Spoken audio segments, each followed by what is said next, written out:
వినిపిస్తుంది. టీసీ వరుణ్ గారు చైర్మన్గా చేపట్టారు. ఇప్పుడు అన్ఆథరైజ్డ్ లేఅవుట్స్ మీద కన్నేశారు. ఆర్థికంగా కాస్త ఇబ్బందుల్లో ఉన్నాడు టీసీ వరుణ్.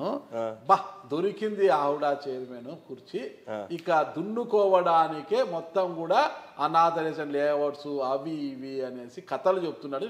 మీ జన సైనికులే, మీ సామాజిక వర్గంలోని కొంతమంది మీ జన సైనికులు బయట గుసగుసలాడుతున్నారు. నేను తిరిగే కారు 1,70,00,000 అన్న. ఓకే, అలాంటివి నాకు ఇంకో 2 ఉన్నాయి. ప్రాపర్టీస్ అంటారా, అనంతపురంలో ఏం ప్రాపర్టీస్ ఉన్నాయో ఏమున్నాయి మీకే తెలుసు. హైదరాబాద్లో నాకు ఏమున్నాయో తెలుస్తుంది, కొంచెం మంది మీకు తెలుస్తుంటుంది.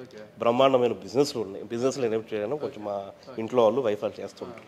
ఓకేనా, ఏమన్నా హూడాకు వచ్చి మీ ఇక్కడ ఏదో డబ్బులు వస్తే ఈ డబ్బులు ఏదో కుమ్మడానికి ఉన్నావా? ఎవడు అవసరం నా బొచ్చు.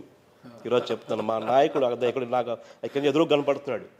ఆయన కోసం నిలబడినాం, మంచి పేరు తెస్తాం జనసేన పార్టీకి. ఎవరన్నా కరప్షన్, మీకైతే బాగా అందరితో పరిచయాలు ఉన్నాయి కదన్నా, అహూడాలో ఇంత కరప్షన్ జరిగిందంటే మీరు నాకు డైరెక్ట్గా లౌడ్ స్పీకర్ పెట్టి ఫోన్ చేయండి, పక్కా పెట్టి ఫోన్ చేయండి అన్న.